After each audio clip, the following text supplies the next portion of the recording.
ভিনগ্রহীরা আগামী বছর পৃথিবীতে হামলা চালাতে আসছে বলে রাশিয়ার প্রেসিডেন্ট ভ্লাদিমির পুতিনকে সতর্ক করে বিশেষ বার্তা পাঠিয়েছেন মার্কিন প্রেসিডেন্ট বারাক ওবামা। ওবামার এই সতর্কবার্তা পুতিন হালকাভাবে নেননি।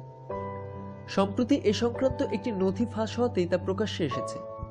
ক্রেমলিনের ওই নথি থেকেই জানা যাচ্ছে মার্কিন ভাইস প্রেসিডেন্ট জো বাইডেনের সঙ্গে রাশিয়ার প্রেসিডেন্ট ভ্লাদিমির পুতিনের শীর্ষ গোপন বৈঠক হয়েছে।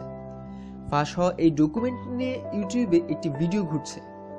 এই ভিডিও ক্লিপটি 27 অক্টোবরের, যার শিরোনাম দেয়া হয়েছে রাশিয়াকে সতর্ক করল আমেরিকা। এলিয়েনরা আসছে, সম্ভবত 2017তেই এলিয়েনরা অ্যাটাক করবে। ইউটিউবের এই ফুটেজে উপস্থাপক জানান বাইডেন ওবামার হয়ে এই আশঙ্কার বার্তাটি পুতিনের কাছে পৌঁছে দিয়েছেন।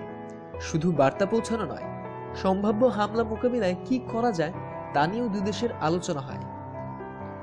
মিসাইলের উপর জোর দিতে জানায় আমেরিকা, এমন শক্তিশালী মিসাইল যা পৃথিবীর সব প্রান্তে পৌঁছে যেতে পারে, যাতে যে কোনো প্রান্ত থেকেই এলিয়েনদের বিরুদ্ধে প্রতিরোধ গড়ে তোলা সম্ভব হয়।